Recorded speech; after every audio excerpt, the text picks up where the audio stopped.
We are back for hour number 2 of Beyond the Beltway. Eric Cohn filling in this week for Bruce DuMont. And I want to turn our attention now to some foreign policy matters. One in particular, which was the news that broke this week of the prisoner swap that happened between the United States and Russia, where WNBA player Brittany Griner, I believe it is traded back to the United States. And in exchange, the prisoner that is sent over to Russia is Victor Bout, who is known, and this is one of those nicknames that you kind of know immediately what this person does. The Lord of War, which, if you remember the Nicolas Cage movie by the same title, loosely based on the story of Victor Bout. So this is a complicated issue, I think. So I'm curious what both Josh and Pat have to say about it. I'll start with Josh. Of this, you have this trade that happens, this rather, high profile individual, Victor Bout, Lord of War, being sent over there. And on one hand, it's for somebody who is a WNBA star, who's an athlete, represented the United States in Olympic play.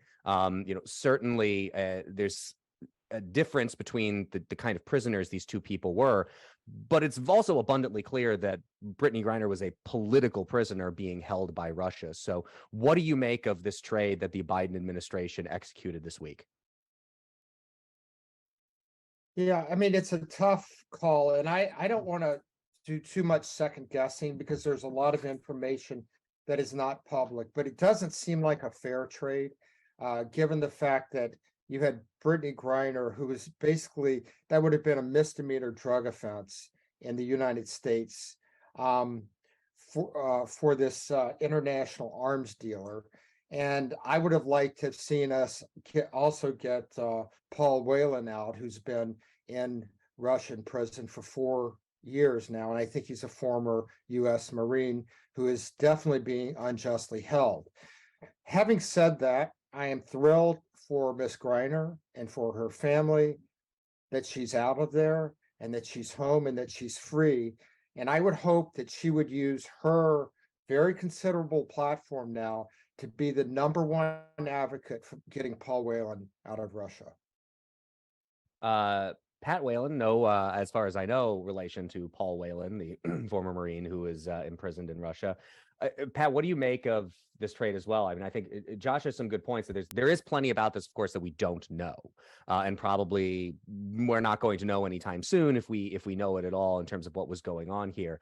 But I find it, the people who immediately react to this and say, like, this is just some WNBA player, she broke the laws in Russia, she should be held accountable for doing so, I just find to be such a strange reaction when it is just so transparently obvious that she was being held for political reasons. Yes, did she break the law in Russia? She did.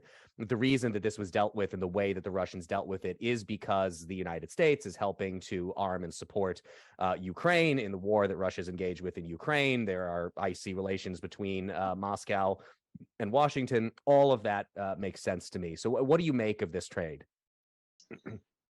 Yeah, definitely a lot of play. And obviously we don't have the whole picture, but these people that you're talking about who have such strong opinions were immunologists last week. So I don't think we should get too caught up in the opinions of the masses or something. I can't remember. There were also Supreme Court cases being argued last week, and a whole lot of them were also lawyers. With apologies to Josh, who was actually a lawyer. And as you said, we don't need more of them. So certainly we need fewer of ones who aren't actually lawyers, but to pretend to be on Twitter occasionally.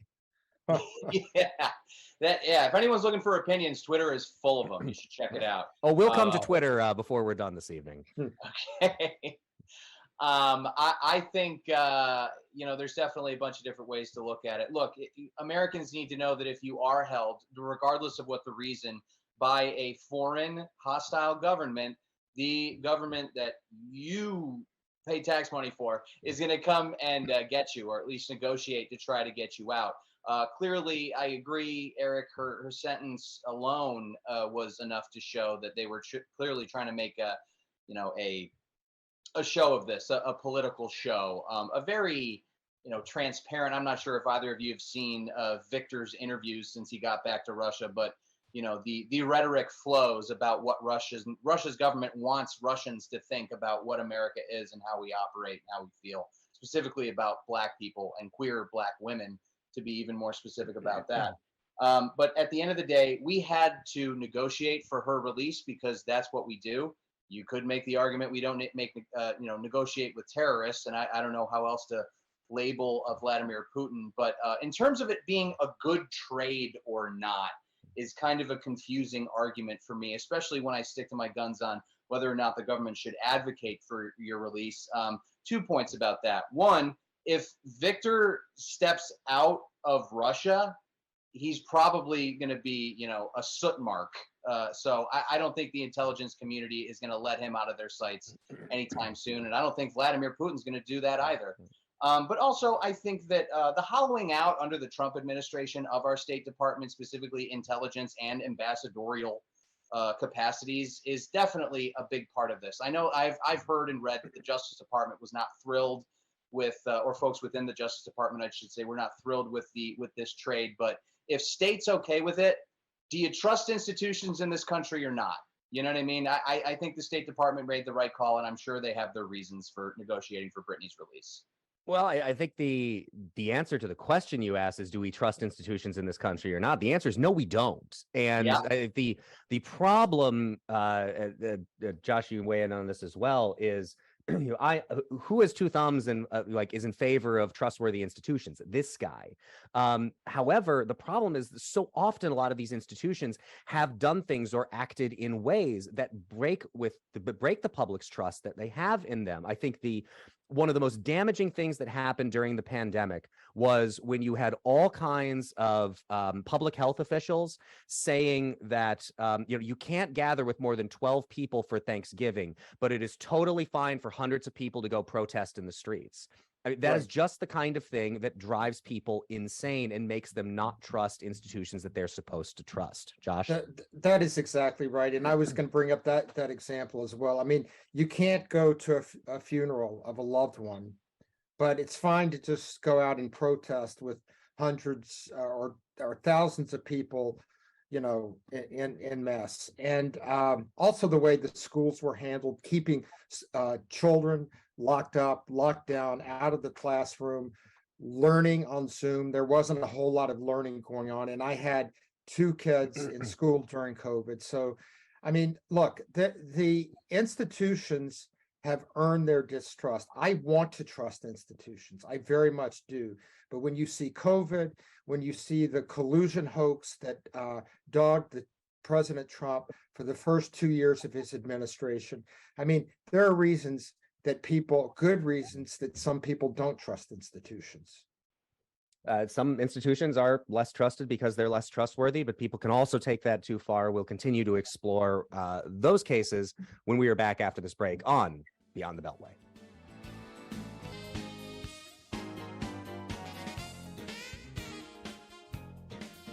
We are back on Beyond the Beltway. Eric Cohn filling in this week for Bruce DuMont. And we had a call. The caller had dropped before we were able to take his call. But the question that he had about the Brittany Griner trade was, what did Griner do upon her return? Did she thank the U.S. people? So in the break, I looked that up, and her family released a statement upon her being returned. It's a short one, so I will give it to you here.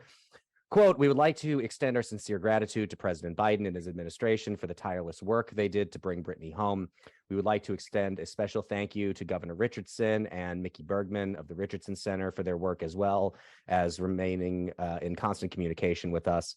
We sincerely thank you for all the kind words, thoughts, and prayers, including Paul and the Whalen family, who have been generous with their support for Brittany and our family during what we know is a heartbreaking time. We pray for Paul and all wrongfully detained Americans' swift and safe return, and then asking for privacy as they embark on a road to healing here." So I think a fairly good statement, and there's nothing that I can object to in all of that. We'll certainly see what she has to say when she has her first big interview, which I think we all know is coming. But we were also talking in that segment about trust in institutions, and Brian in Albuquerque, who is on line 2, has a question about that. So Brian, go ahead. Yeah, good evening. I want to point out that the Catholic Church has had some major problems lately, and our financial institutions. 2008, the banking collapsed, but now we had to step in and save the financial sector. I'd say those are two huge institutions that have shown themselves to be extremely flawed. And two more flawed institutions are both of our major parties. You know, most Americans are independents now. The minority are proudly join either party. And I would love to see this duopoly and the stranglehold that both parties have over our election system broken up. I think we need multiple parties. Like the immigration issue, for instance, we can't get it solved because Republicans want cheap labor and their donors think they're entitled to have unlimited supply of cheap labor. And then the Democratic Party, they just want to play racial identity politics, and they're not going to stop it. So most average working class people that I know are sick of both parties. So I don't know. I'd just like to hear you comment on that. And do then you think that coheres with where the Republicans actually are on that issue? Because by and large, to me, as I observe the Republican Party, it has gotten far more hawkish on immigration, in that there is a lot of space that has been created for certain people who advocate that not only do we need to do something to stop the influx of illegal immigration into this country, but that we should, at least for the time being, if not for the foreseeable future, reduce legal immigration down to next to zero. Well, the thing that always I point out when I get on talk radio or other media is that the Republicans never focus on all the American employers that exploit illegal immigrants.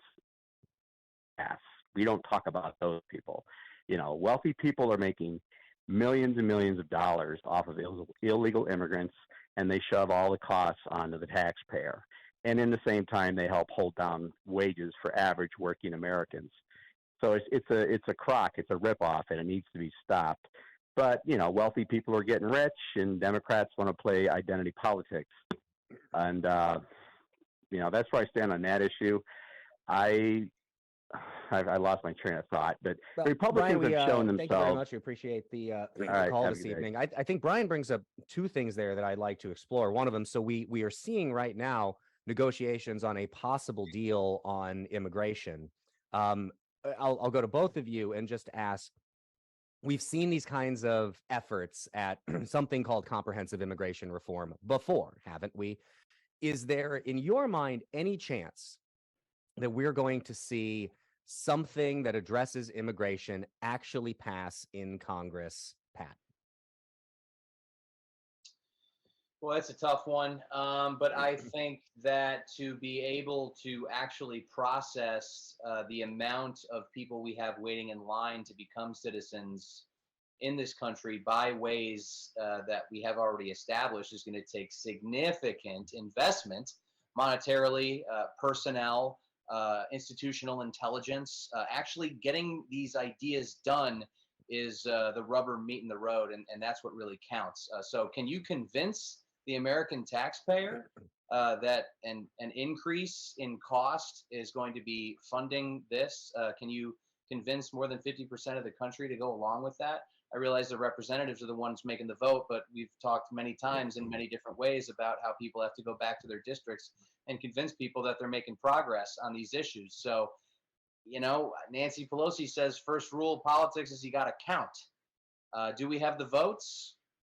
Clearly, it's not a partisan lines issue. So I'm not super comfortable making that prediction. I will say President Biden has surprised me with his legislative prowess within the last year. So I'm not going to count anything out.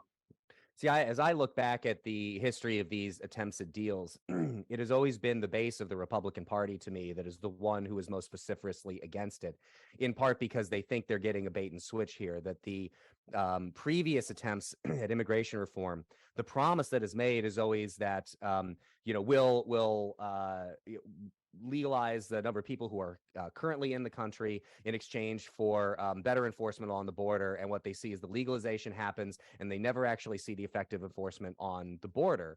So in a way, while I am far more dovish on immigration than the average Republican-based voter is. I understand where they're coming from that perspective, that they always think that the enforcement part of it that they're asking for is the thing that gets left behind and never actually actualized. Eric, you're exactly right. I mean, that's been not only the perception, but it's been the reality. It was the reality, quite frankly, when Reagan did it back almost 35 years ago. So I haven't been following these negotiations close enough to be able to handicap what's going to happen. But based on where the Republican base is, and this is not Trump, this is versus anti-Trump. This is really the Republican almost united base. It's not the Wall Street Journal editorial page, which Brian was referring to in terms of their position, but most of the Republican Party and the base does not want to see this happen unless there is just progress first made on the enforcement side, and they see progress being made on enforcing the border, then perhaps. Well, I think this is also where we get into the question about the problems with our political parties, right? I'm sympathetic to the argument that Brian made there about wanting to have more political parties and all that. The problem is like, how do we actually get there? The problem is that neither of the two political parties that are currently the ones holding the vast majority of the power and splitting it between them, they certainly don't want to open up the process to have third parties be more competitive. And if I may remind you, the last attempt at a major attempt by a third party to make an impact on this was the Libertarian Party. And if anybody follows the Libertarian Party closely, I'm very, very sorry for the drinking problem you've probably developed from following the Libertarian Party very closely. But they are in absolute disarray because they don't really understand. They can't decide what a political party is actually supposed to be for, if it is supposed to get people elected or if it is supposed to be an educational vehicle for a ideas system, an ideology, a belief system. So do you agree, Pat, with this assessment that a duopoly, the two-party structure, is a part of the problem, or is there's more to it than that? Sadly, both. Politics is also organizing. It is organizing ideologies. It is organizing people to vote. And being able to accomplish tasks means you have to be sent back. But where is the line? I mean, in terms of what Brian just mentioned in his call, you have Republicans telling their base that, yes, we need more enforcement at the border, but refusing to give up the cheap labor that illegal immigration brings, and or explain how they intend to man this border. Building a wall, how much did this cost? Who is going to patrol it? Who is going to train those people? Where will illegal immigrants be detained? These actual granular details are not addressed ever, but consistently the choir sings, our needs are not being met. They're not being met because people aren't actually trying to meet them. There isn't some ideological divide that prevents us from being able to keep our borders safe. I think that's something we can all agree on. But there is definitely more to it than that. To answer your question, Eric, it's not just keeping the border safe. It's keeping the border secure. It's keeping the border so that people come here who are allowed to come here, and we know who's coming in, and we know who's not coming in. So there's got to be there's got to be a border. Every country is entitled to a border and to admit those people that it wants to come across that border in an orderly way. Now, I mean, having said that, when you get down to the nuts and bolts of it, I think Pat has a fair point in that part of it. But we have to have a border, and there's a perception among the Republicans and many independents, quite frankly, that the Democrats don't really care about having a border and a border enforced. And I think that's a big part of the problem. That's absolutely true. But Josh, I would say, the call wasn't build the processing center. The call was build the wall. Walls don't let people in. They keep them out. Yeah, I think I want to explore a little bit more of this on the other side of the break, because I think there's a changing dynamic in the Republican Party that does not line up as much with what Pat is saying about part of the objectives, maybe from higher ups in the Republican Party or others. So we'll explore that when we're back after this. Eric Cohn filling in this week on Beyond the Beltway for Bruce DuMont. I'll be by your side.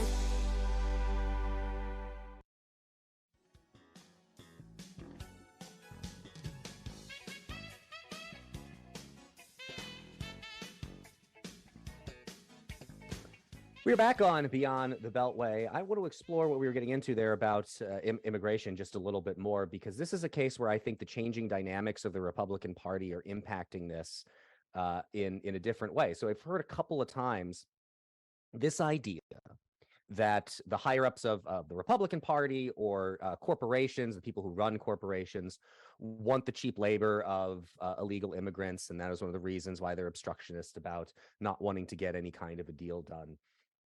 I don't know how well that represents the actual current composition and the interests of the Republican Party. I think the Republican Party is, at least from the base up, is pretty intransigent on the issue of immigration, certainly on what we do to deal with illegal immigration. I think they're also less inclined to care all that much about what corporations want. They're less defensive of big business than they used to be. I think you're starting to see that being reflected in the character of people who are occupying, who are Republican occupiers of seats in Congress as well. So I wonder how long that narrative actually, we can say that it holds true, that they're doing the work of large corporations who, we should acknowledge, do split money that they give between both parties. But it has been declining in the amount that they've, certainly over the last 6 years, given the craziness in the Republican Party, corporate contributions have been on the decline. So I don't know how well that holds up. Pat, do you still think that that's really the case, that the Republican Party is just doing the bidding of corporate interests that want cheap illegal immigrant labor? No, I don't. Corporations aren't the ones who would hire an illegal immigrant.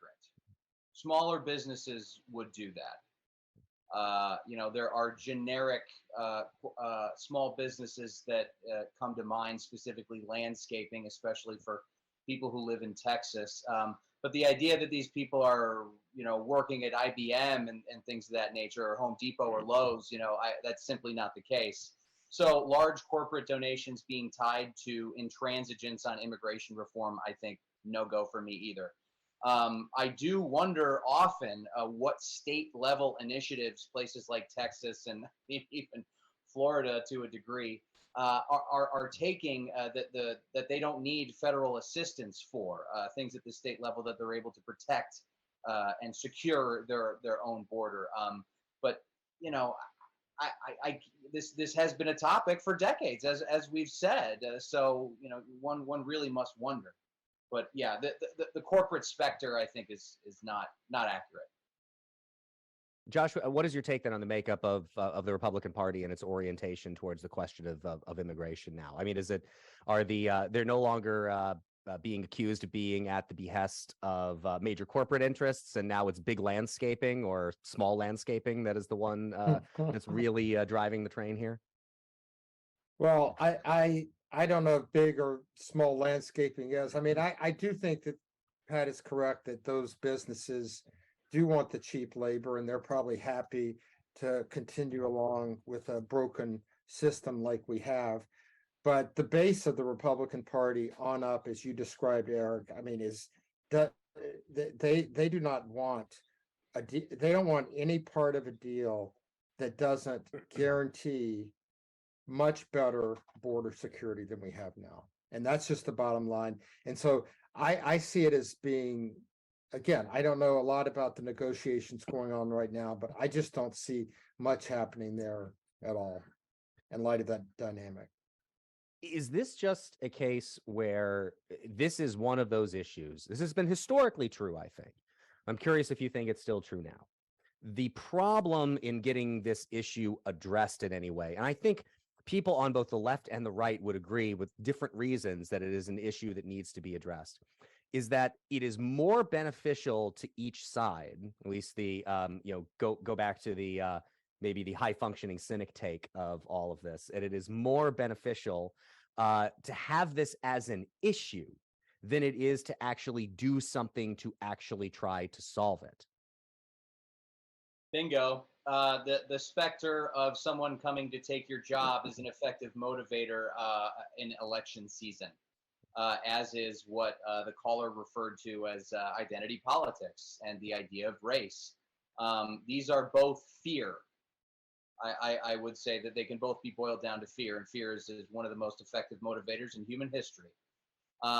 But again, I just want to say it's going to be very expensive to fix this problem, and I think no one wants to raise their hand and say, "I'll pay for it. Let's raise taxes. Let's cut this. Let's do that." Negotiations are hard enough with budgets, and the significant, perhaps the biggest investment this country's ever seen would be to secure the border in whatever way we could all find consensus on.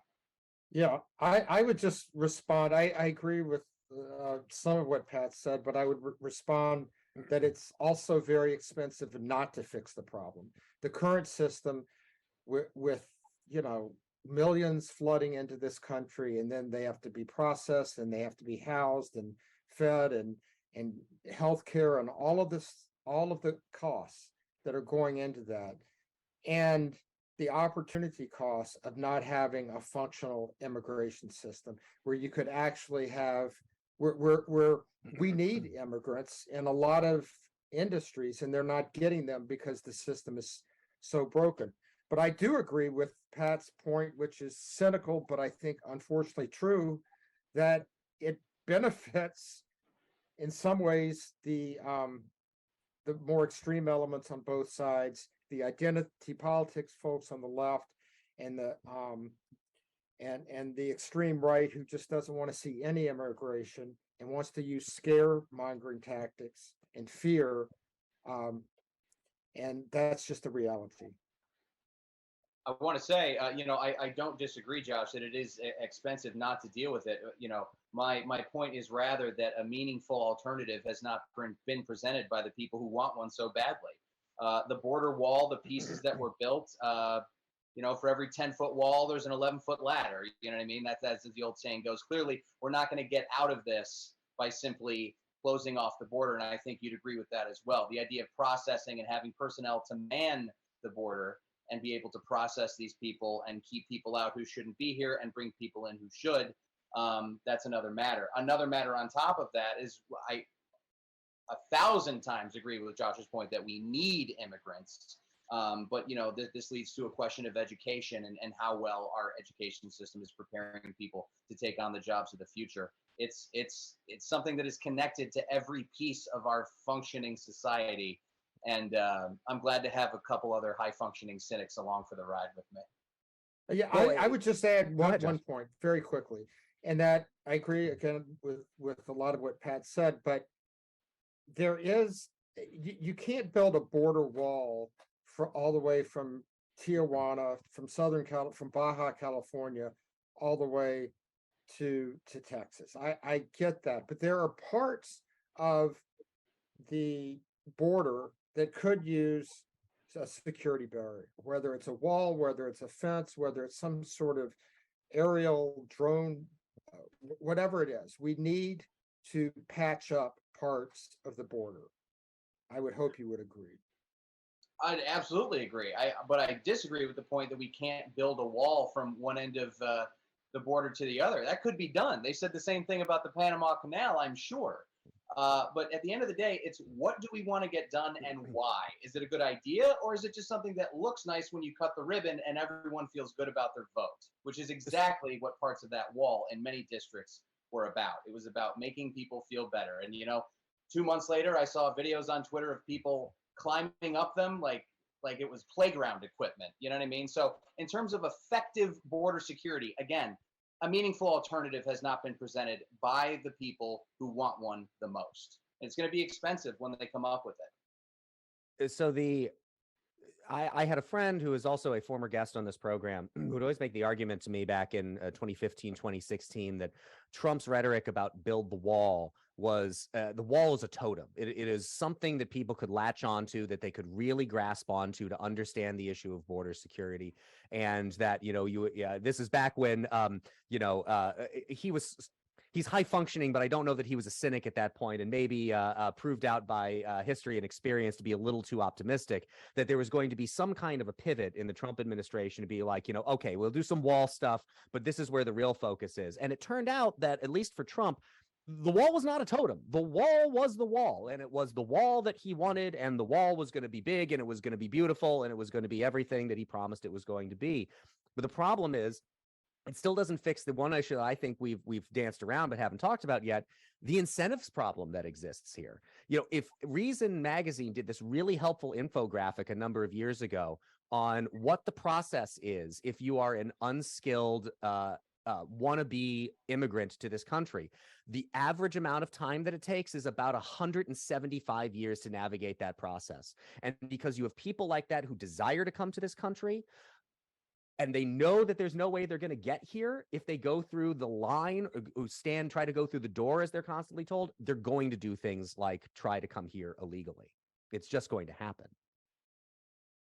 Yes. So I think certainly this is not an issue, as we're running out of time on this segment of the program, that we're going to be able to solve. But I think that although we're probably closer to solving than actually Congress is. So I think maybe we made a lot of headway today, guys. there was a lot of agreement that was going on here on the wings of this panel. So maybe it would behoove Congress to listen in, as they always should on Sunday evenings, to Beyond the Beltway, because then they would actually know the better way to try to address this incredibly important issue, and they could learn from the wisdom of the kinds of fantastic guests that we have in this program, like Pat and Josh, who you will hear much more from when we are back after the break on Beyond the Beltway.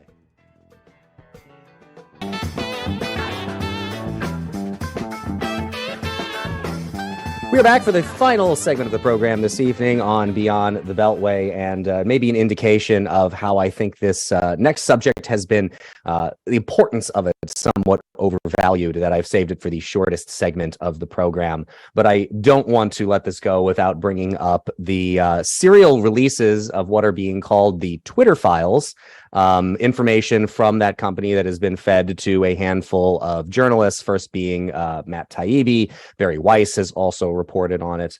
Josh, I'll go to you first, because I think this is something that is not unimportant, but much like Twitter itself, the importance of these releases is being so vastly overstated and how meaningful it actually is. But I would say there's one of the things that I imagine is going to drive people on the right the craziest is the set of releases about this that showed the de-amplification, what had come to be called shadow banning of certain voices, ratcheting them down through the algorithm, was going on. And what I imagine will drive the people on the right the craziest about this is that when the allegations about it were being made that this is something that was happening, they were told largely by voices in the media that covers the tech industry that, no, this is not something that's happening, and people are crazy to think that. And I'm already seeing now the voices who are going, well, yeah, of course it was going on. We already knew this, and yes, it was a good thing. And it is going to be that is going to drive people the craziest about this story. Yeah, I can say that I've heard from a lot of my friends on the right who are just consumed with this Twitter thing. I mean, they are so outraged and they're so upset about it. And my reaction is, well, I'm not all that surprised, because when Twitter denied that they were shadow banning conservative voices, I knew they were lying. It didn't surprise me one bit at all, because the little time that I've spent on Twitter, I've seen that it's like 80% left on Twitter. And so I also think, so that's not a big surprise. I also think that Twitter gets hyped up as being this really important thing when the vast majority of Americans, like some 90% of Americans, never look at Twitter. Twitter is something that the Beltway class, that the intelligentsia, that the so-called elites are addicted to, many of them, but in the journalistic class, but the average American isn't. I think what happened at Facebook in terms of suppressing what we already know they did with suppressing the New York Post story about Hunter Biden. And let me make clear, it's not Hunter Biden that's the real issue. I'm not obsessed with Hunter Biden. They suppressed the credible claim that Joe Biden was getting a 10% cut of Hunter's business deals. 10 days, 14 days, all of this was being reported by the New York Post 14 days before the last election. The only time that I've posted something on Facebook and had it taken down was when I linked to that New York Post article, by the way. And I do use Facebook a lot, and I have a very active blog there. So to me, that's the bigger story. Yeah, I think the most of the people who make the kind of claims I think you were hinting at, Josh, about Twitter being the new digital public square are often the very people who, if they lost their blue check mark, they would die of embarrassment. So I tend not to take those arguments all that seriously. But Pat, do people on the right have a point here? Do they have something to be pretty pissed off about for being told for so long that, no, this is not the kind of thing that happens? And now that it's out there, it looks like it was the kind of thing that was going on. Well, I know that content moderation is something that happens on these platforms, but every time there was a change in the Facebook timeline or some AI or UX, I should say, design element would change and people would get all worked up and say, they can't do this. These platforms can do whatever they want within the confines of their own platform. And that is the hard truth at the end of the day. How many fans of free market economics are worked up that Twitter is allowed to do whatever it wants within its own platform? These things need to be regulated more. I think that's absolutely the case. But just as we started with how the internet has completely changed Congress, I think that the way that we understand that it's going to impact society has only just begun. And if the average American is not addicted to Twitter, once again, I am above average. I am checking Twitter a lot, and I'm not a tweeter. I am not someone who is, with Josh's reference to intelligentsias who are addicted to the platform because it lights up a pleasure center in their brain whenever they get a like or a retweet of their content. The exchange of information is immediate. I'm basically standing next to Bob Costa as he roams the halls of Congress gathering information. He learns something big, he immediately tweets it. I know it's the same time as the rest of the world. How is that not a good thing? That is fantastic in terms of exchange of information. So the question becomes, who is it regulated by? Am I happy that Elon Musk has taken over Twitter? Absolutely not. Am I paying any attention to what happens?